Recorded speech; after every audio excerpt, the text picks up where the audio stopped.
사랑하는 성도 여러분, 오늘은 택하신 사도들에게 라는 제목으로 사도행전 1장 1절과 2절 말씀 가지고 하나님의 은혜들을 여러분과 나누도록 하겠습니다. 지난 한 달 동안 계속해서 우리 기도하자, 기도해야 된다, 기도만이 우리를 성도답게 한다 말씀드렸습니다. 그리고 오늘부터 시작해서 언제가 될지는 모르지만 하나님께서 시간 허락하실 때까지 사도행전 마지막 장 마지막 절까지 가능하면 한 절씩, 가능하면 한 단어씩 더 깊이 있게 여러분들께 말씀을 증거하려고 합니다. 사도행전을 택한 이유가 있습니다. 사도행전은 성령행전이라 불립니다. 또 기도행전이라 불립니다.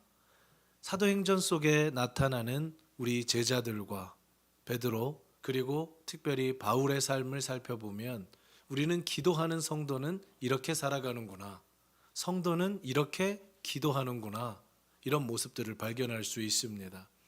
또한 지난 교회가 개척된 이후에 요한복음 말씀을 1장부터 마지막 장까지 우리가 한 절씩 다 살펴봤는데요.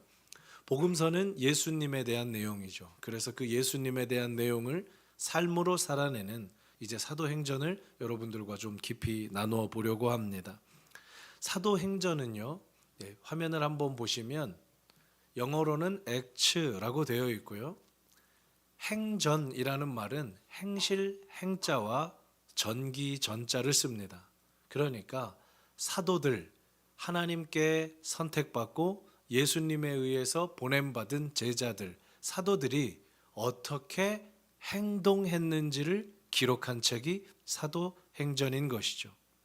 또 사도행전의 배치를 한번 생각해 보십시오. 마태, 마가, 누가, 요한, 사복음서가 있습니다. 그래서 우리는 사복음서를 계속 읽어가면 예수님이 어떤 분인지, 예수님은 어떤 말씀을 하셨는지, 또 예수님은 어떻게 이 세상을 사셨는지를 발견하죠. 그리고 이어서 사도행전을 건너뛰고 로마서로 가면 로마서 이후에 있는 신약 성경들은 교리서라고 불리면서 어떻게 말씀을 해석해야 하는지, 어떻게 우리가 그 말씀을 가지고 해석하고 이해하고 판단해야 하는지를 설명합니다. 노란색으로 강조된 부분, 이제 앞으로 긴 시간 동안 저와 여러분이 묵상할 사도행전은 어디에 위치해 있습니까? 예수님의 삶과 교리 사이에 있어요. 어떻게 행동하는지를 보여주는 책이다라는 것입니다. 그래서 이 사도행전을 쭉 묵상해 갈 때 한 주에 한 절, 두 절 혹은 세 절씩 깊이 우리가 묵상할 때 우리 각자에게 주시는 큰 은혜가 있을 줄 믿습니다. 1절부터 이제 한번 살펴보겠습니다. 자, 보십시오. 데오빌로여 한 다음에 내가 먼저 쓴 글에는 이렇게 기록되어 있죠. 그러면 이 사도행전 1장 1절 전에 먼저 쓴 글이 있다는 겁니다. 사도행전의 저자는 의사였던 누가인데 이 누가는 누가복음도 기록했습니다. 다시 말해서 누가복음 24장과 사도행전 28장 더해서 52장을 의사였던 누가라는 사람이 기록했다는 거죠. 그래서 내가 먼저 쓴 글에는 이렇게 말하면서 누가복음과 사도행전을 통합적으로 읽어야 한다, 이렇게 지금 설명해 주고 있는 겁니다. 이 먼저 쓴 글 누가복음이 24장까지 있는데 이걸 어떻게 다 요약합니까? 여러분, 누가복음 1장부터 24장까지 다 읽으실 시간이 없을 때 사도행전 1장 1절부터 5절까지만 보시면, 다시요, 누가복음 전체를 읽으실 시간이 없을 때는 사도행전 1장 1절부터 5절까지만 보시면 누가가 친절하게 자기가 썼던 책을 요약해 뒀습니다. 그러니까 오늘 여러분과 살펴볼 사도행전 1장 1절과 2절은 누가복음의 축소판인 거죠. 누가복음의 요약본인 거죠. 이 요약본을 다시 익히고 그리고 사도행전으로 들어가는 겁니다. 이제 포인트를 한번 옮겨 보겠습니다. 먼저 쓴 글인데 누구에게 썼습니까? 데오빌로여라고 이 한 사람을 지칭합니다. 이 데오빌로라는 사람은요, 헬라어로 데오스, 하나님이죠. 그리고 필로스, 친구입니다. 합쳐서 데오스, 필로스, 데오빌로 이렇게 불러요. 하나님의 친구라는 뜻이기도 하고 하나님께 친구로 인정받은 자라는 뜻이기도 합니다. 그래서 성경학자들은 실제로 이 사람의 이름이 데오빌로 이렇게는 보지 않고요. 어떤 사람이 예수를 믿은 다음에 그 사람이 데오빌로라고 불렸을 것이다 이렇게 봅니다. 중요한 건 데오빌로라는 이 한 사람에게 누가라는 사람이 52장의 복음 설명서를 지금 전달하고 있다는 거예요. 사랑하는 여러분, 사랑하는 자녀에게도 52장의 편지를 쓰는 게 쉽지가 않잖아요. 52장의 편지를 넘어서 이 누가는 자기의 삶을 다 담아서 한 사람 전도하기 위해서, 한 사람에게 지금 복음 소개하기 위해서 자기의 진액을 다 쏟아내고 있다는 겁니다. 이 데오빌로는 방금 계속 말씀드린 것처럼 누가복음의 수신자이기도 합니다. 그래서 여러분 이제 잘 보셔야 돼요. 사도행전 1장 1절에 데오빌로여 라고 불렀는데 누가복음 1장 3절로 한번 가보겠습니다. 누가복음 1장 3절을 가보면 그 모든 일을 근원부터 자세히 미루어 살핀 나도, 이 사람이 누구겠어요? 누가인 거죠. 이 복음의 모든 일들을 처음부터 살펴봤던 누가인 내가 데오빌로 그 다음에 뭐라고 나와 있죠? 각하에게 차례대로 써보내는 것이 좋은 줄 알았노니. 뭐가 달라졌죠? 누가복음에서는 먼저 쓴 글, 누가복음에는 데오빌로를 뭐라고 부릅니까? 각하라고 부르죠. 그리고요, 아까 방금 읽었던 사도행전 1장 1절에는 데오빌로를 뭐라고 부릅니까? 데오빌로여라고 부르죠. 영어 번역본 성경에는요, 그래서 누가복음 1장 3절을 이렇게 번역해요. 데오빌로 한 다음에 옆에 이렇게 수식하는데 가장 위대한 데오빌로께, 이렇게 누가가 편지를 쓴다는 말입니다. 헬라어로도요, 크라티스토스라는 말을 쓰면서 가장 고귀한 데오빌로에게, 이 말은 누구에게만 이 당시에 쓰여졌냐면 로마 총독 치하에 있는 사람들 중에 아주 고위 관리급에게만 쓰는 칭호였어요. 그러니까 우리는 뭘 짐작할 수 있습니까?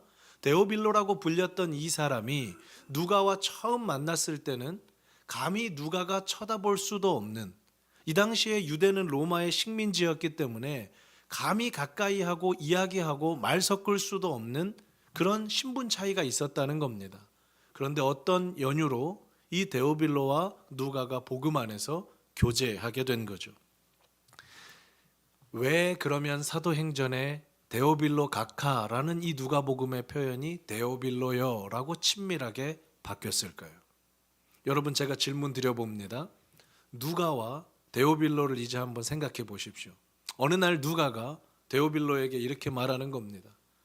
아니, 복음 안에서 우리 다 하나 아닙니까? 근데 왜 내가 맨날 존댓말 써야 됩니까? 우리 그냥 이제 주 안에서 친구 먹고 서로 편하게 지내죠. 나는 식민지 국가 사람이어도 난 하나님의 아들이고, 당신도 로마 치하에 있지만 고위 관리지만 하나님의 아들이고, 우리가 무슨 차별이 있습니까? 이렇게 해서는 절대 차별이 없어지지 않습니다. 여러분, 회사에 가서 아니 회장님이나 나나 똑같은 사람인데 오늘부터 밥도 같이 먹고 월급도 똑같이 받고 같이 좀 편하게 말하고, 자, 그러면 어떻게 될까요? 그 다음 날부터 회사를 나갈 수 없을 거예요. 그러면 데오빌로와 누가가 주 안에서 막역한 사이가 됐다면 누가 그 상황을 열어주고 풀어준 겁니까? 데오빌로가요.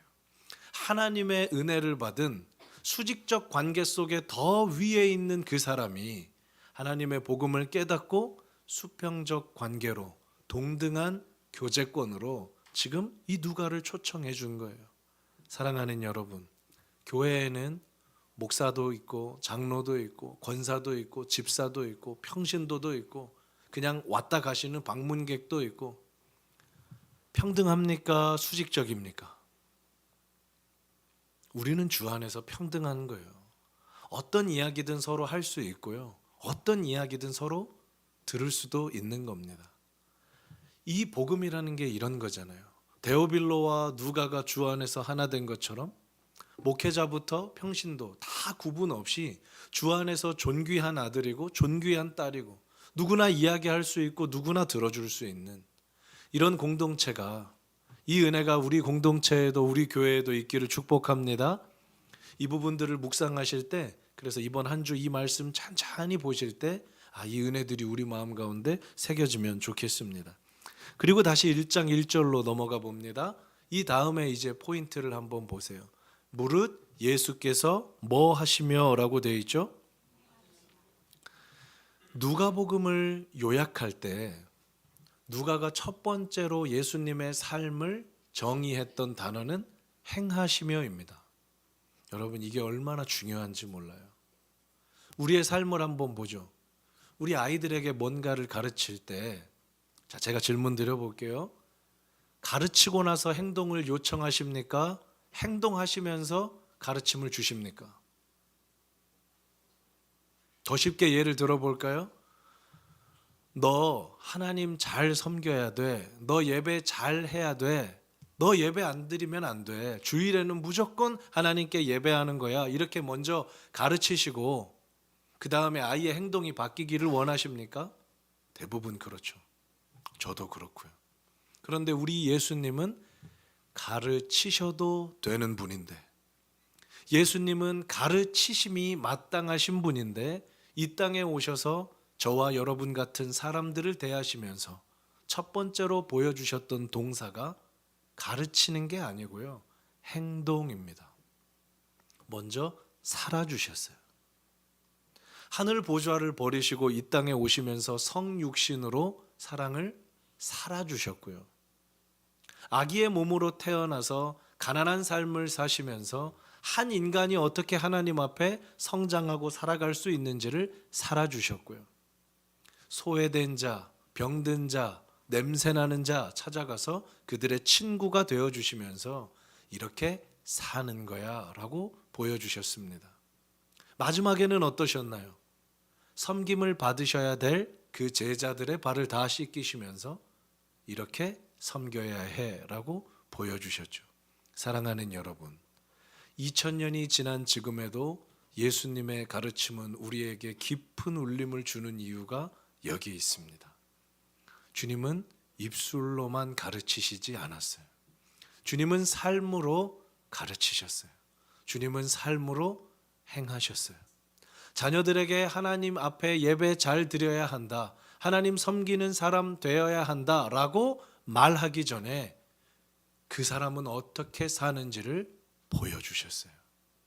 그래서 누가는 예수님을 추억하면서 어떻게 예수님의 삶을 첫 번째 동사로 정의한다고요? 행하시며.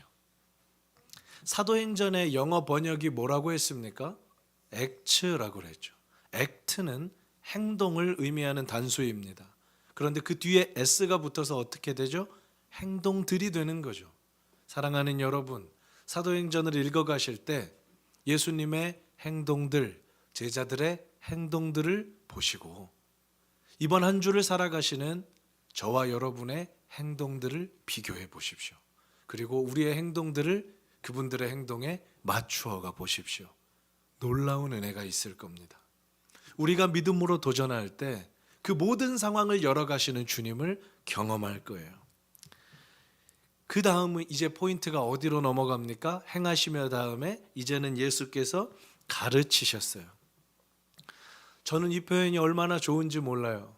여러분 한번 생각해 보십시오.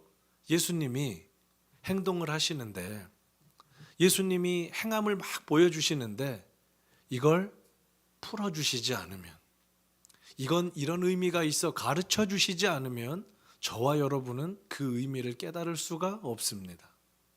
예수님은 행동으로 먼저 보여주신 다음에 반드시 뭘 하셨냐면 성경에 그 행동들을 설교를 통해, 대화를 통해 가르치셨어요. 사랑하는 여러분, 우리에게도 이 가르침을 받는 은혜가 있기를 축복합니다. 교사가 되려면 내가 원하니까, 내가 교사가 되기 원하니까 바로 학교 가서 애들 가르치면 됩니까? 아니잖아요. 가르침에는 전제가 있습니다. 배움의 시간이 필요해요. 의사가 되려면, 간호사가 되려면 난 의사 되고 싶어, 난 간호사 돼서 사람들 좀 돕고 싶어, 그러면 오늘부터 병원 가서 메스 잡으면 됩니까? 안 되잖아요. 학교에 가서 먼저 배우는 수련의 과정이 있는 거예요. 예수님께서도 제자들 보낼 때 어떻게 보내셨죠? 너희들 세상 곳곳에 가서 수많은 사람들을 가르쳐라. 그런데 그 전에 무슨 시간이 있었습니까? 3년 동안 주님께 배우는 시간이 있었어요. 사랑하는 여러분, 우리 사도행전의 말씀을 읽어갈 때 예수님의 행동들을 통해 배우면서 주님께 머물러 있으면서 주님이 우리에게 가르쳐 주시는 그 정말 폭포와 같은 은혜들을 경험하시길 바랍니다. 예수님께서도 설교와 말씀을 통해 가르치셨죠. 근데 이 가르침이 거기서 끝나지 않고요, 우리를 너무나 사랑하셔서, 저와 여러분을 너무나 사랑하셔서 예수님 승천하신 이후에는 그 가르침의 역할을 제자들에게 주셨어요. 그래서 제자들은 자기 생명을 다해서 말씀을 가르쳤습니다. 바울이라는 이 위대한 사도 뭐 했죠? 말씀을 가르쳤어요. 여러분, 오늘 이 시간에 오셔서도 지금 말씀을 강론하는 목회자를 통해 뭐 하고 계신 거예요? 예수님의 가르침을 받고 계신 거예요. 예수님의 행동을 묵상하고 그 묵상된 행동들에 어떤 의미가 있는지 지금 우리는 가르침을 받고 있는 겁니다.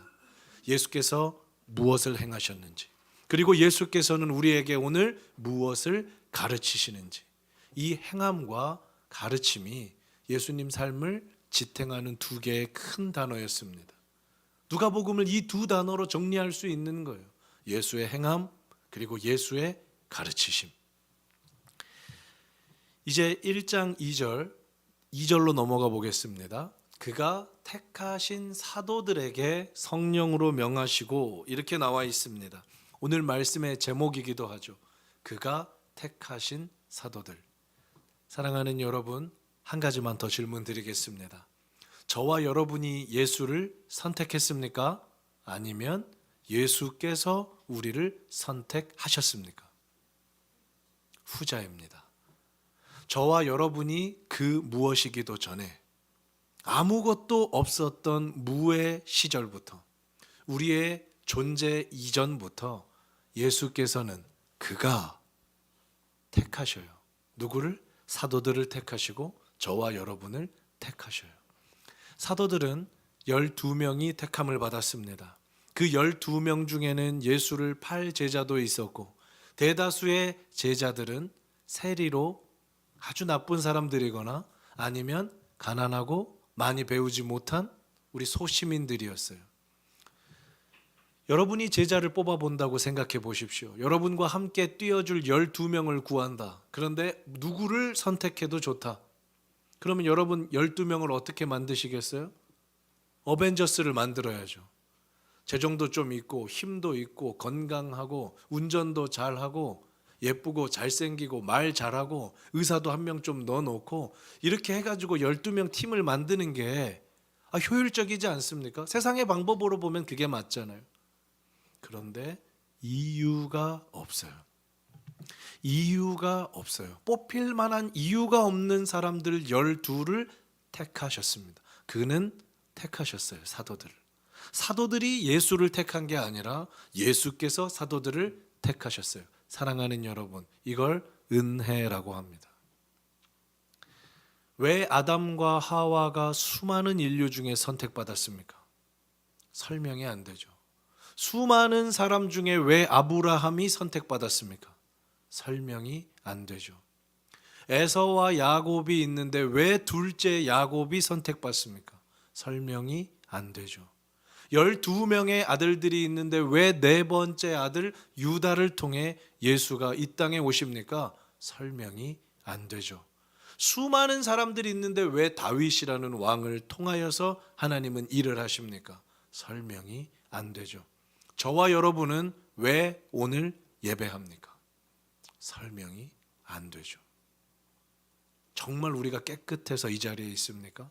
우리가 세상 사람들보다 나아서 이 자리에 있습니까? 아닙니다. 사도행전 1장 2절 읽어가실 때 여러분의 눈길이 머물고 우리의 가슴을 울려야 될 부분이 오늘 말씀의 제목인 겁니다. 그가 택하신 사도들. 예수께서 이유 없이 조건 없이 자기 생명을 버리시면서까지 선택한 저와 여러분. 이 은혜를 우리가 받았다는 거예요. 이 주일 아침에 우리에게 주시는 큰 은혜입니다. 사도행전은 사도들의 행전이라고 했죠. 사도라는 말은 헬라어로 아포스톨로스라는 말인데요. 보냄을 받았다라는 거예요. 여러분, 보냄을 받았다라는 건 무엇을 전제합니까? 보낸 분이 계신 거예요. 보낸 분이 계시고 그분은 메시지를 그 사도들에게 얹어서 보내세요. 제가 밖에 있는 누군가에게 제 소식을 전할 때 편지를 쓰고 메시지를 쓴 다음에 앞에 있는 누군가에게 이걸 좀 밖으로 전달해 주시겠습니까? 이 역할을 했던 게 사도잖아요. 그런데 그 사도들 예수께서 직접 선택하시고 그 사도들에게 예수께서 직접 메시지 주시고 그 사도들이 사도의 역할 잘 감당할 수 있도록 끝까지 예수께서 도와주시고, 이 주님이 우리의 주님이세요. 저와 여러분을 택하셨다면, 저와 여러분을 직장에, 학교에, 가정에, 거기에 보내셨다면 메시지가 있는 겁니다. 어떤 메시지를 갖고 그 직장에, 가정에, 학교에 전하기를 원하시는지, 어떤 메시지를 가지고 그 사람들에게 예수 복음을 증거하기 원하시는지, 예수가 무엇을 행하셨는지, 예수는 우리에게 어떤 가르침을 주시는지, 이걸 증명해내고 이걸 전달하는 게 우리들의 삶이라는 겁니다. 앞으로 살펴볼 사도행전 말씀에는 그 모든 내용들이 녹아 있어요. 이제 오늘의 마지막 부분입니다. 1장 2절 보시면 예수님은 그가 택하신 사도들에게 무엇으로 명령하셨어요? 성령으로 명하시고, 이 원어의 표현을 빌려서 조금만 더 제가 의역해 드리면 성령님을 통해 말씀하셨다, 성령님을 의지해서 말씀하셨다라는 뜻입니다. 예수님은요, 아무 말이나 하셔도 되는 분이에요. 예수님은 제자들의 생명도 구해주셨고 메시지도 주셨고 그들의 인생도 책임져 주신다 그랬습니다. 그러면 하대해도 되는 분이에요. 막 대하셔도 되는 분이에요. 그런데 예수님께서 제자들에게 말씀하실 때 자기의 감정이나 자기의 경험이나 자기의 사사로운 의견으로 이야기하신 게 아니라 예수님은 무엇으로 제자들에게 말씀하셨다고요? 성령으로, 주님의 사랑을 담아서 주님께 기도하면서 주님이 주시는 마음을 따라서 말씀하셨다고요. 그래서 주님의 사역에 힘이 있는 겁니다.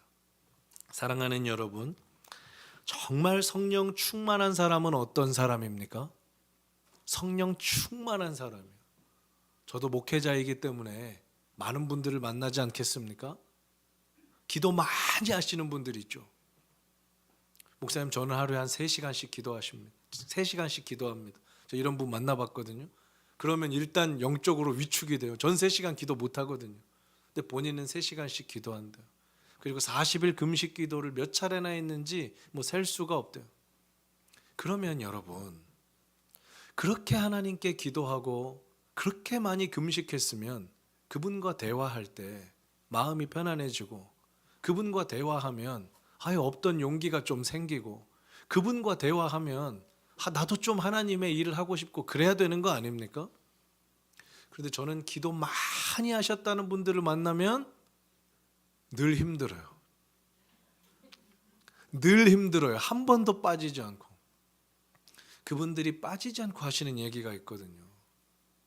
3시간 정도 기도 못하면 그 성도라 할 수 없습니다. 3시간도 기도 못하는데 무슨 하나님의 일을 합니까? 그분한테는 그게 기준인 거죠. 자, 그런가 하면요, 말씀 많이 보시는 분들이 있죠. 제가 아직도 잊지를 못해요. 1년에 78독을 하신 분을 제가 만났어요. 78독이요. 그러면은 어떻게 읽으셔야 되는 걸까요? 78독이면은 꿈속에서도 성경을 읽으셔야 이게 될 텐데, 목사님 1년에 몇 독이나 하시냐고. 제가 진짜 많이 읽으면 한 3번, 4번 봅니다. 그렇게 성경 보셔서 목회하시겠냐고. 제가 얼마나 위축이 되는, 78독은 어떻게 하면 할 수 있어요? 그런데 그분도 마지막에 하시는 말이 성경도 이렇게 못 읽으면 성도라 할 수 없습니다. 아유, 요즘 한국교회 성도들 성경 안 읽습니다. 여러분, 제 생각엔 그거 성령으로 말하는 거 아니거든요. 자기 경험으로 말하는 거예요. 그 상황의 조건이 가능하면 읽을 수도 있는데 안 될 수도 있잖아요. 자, 그러면요, 그뿐입니까? 전도는 어떨까요?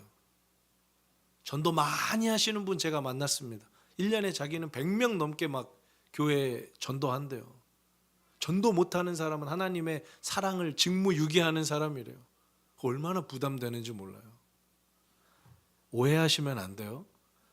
기도하지 않아도 된다는 게 아니고, 말씀 보지 않아도 된다는 게 아니고, 전도하지 않아도 된다는 게 아니에요.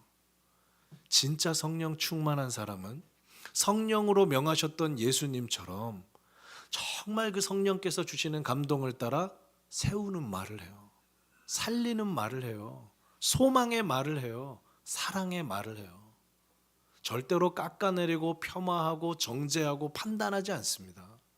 사랑하는 여러분, 우리 삶도 똑같이 점검하는 거예요. 나는 성령께서 주시는 마음으로 말하며 사는가? 내 기준과 내 판단대로 다 그냥 말해버리고 사는가? 이 말이 휘발돼 버리고 사람의 가슴 속에 들어가면 그 사람을 죽입니다.